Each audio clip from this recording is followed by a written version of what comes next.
Assalamualaikum Ustadz, nama saya Vera Rahmi.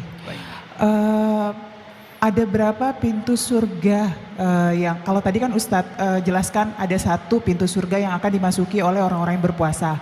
Ada berapa pintu surga lagi Ustadz yang ada di surga yang kita bisa masuki, dan apakah ada orang yang bisa memasuki semua pintu surga tersebut?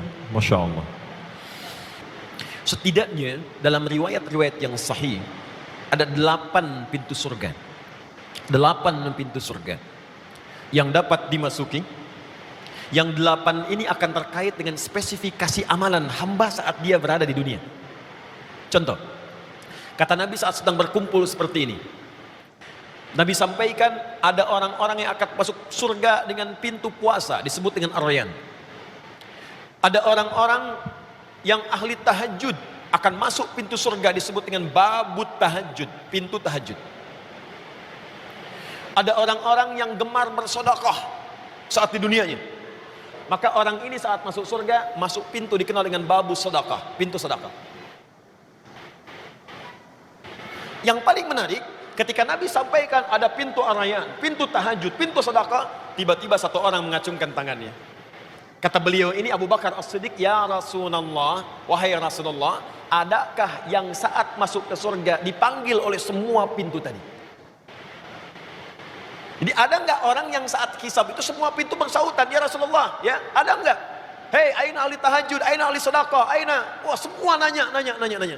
Kata Nabi, ada, dan saya bermohon kepada Allah engkau termasuk bagian dari orang itu.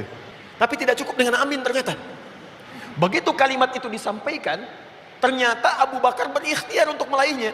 Jadi ini menunjukkan, kata para ahli hadis, tidak cukup doa itu bersanding sekedar dengan harapan, tapi harus disandingkan dengan ikhtiar. Maka sejak saat itu Abu Bakar As-Siddiq membuat program surgawi dalam kehidupan aktivitas hariannya. Sehingga satu saat, Allahu Akbar, Nabi pernah mengumpulkan kalangan para sahabat dan bertanya. Kata Nabi, siapa hari ini yang sholat berjamaah? Semua angkat tangan. Siapa hari ini yang berinfak sedekah? Sebagian turun tangan, Abu Bakar dengan beberapa sahabat angkat tangan. Siapa yang hari ini bisa menyolatkan orang yang wafat? Semua turun tangan, Abu Bakar angkat tangan. Siapa yang diantara kalian hari ini mengantarkan orang ke alam kuburnya? Abu Bakar angkat tangan, yang lain diam. Siapa yang hari ini menengok orang sakit? Semua diam, Abu Bakar angkat tangan. Semua kalimat yang ditanyakan Nabi, Abu Bakar mengangkat tangannya. Maka jika Anda ingin mendapatkan bagian dari itu, bikinlah program dari sekarang. Keluarkan penghuni surga itu, keluarkan karakteristiknya, ikuti itu. Mudah-mudahan saat mengerjakannya tidak harus kita maksimal, semampu kita itu yang kita kerjakan. Mungkin saat kita kerjakan kita wafat, disitulah Allah berikan anugerah yang terbaik.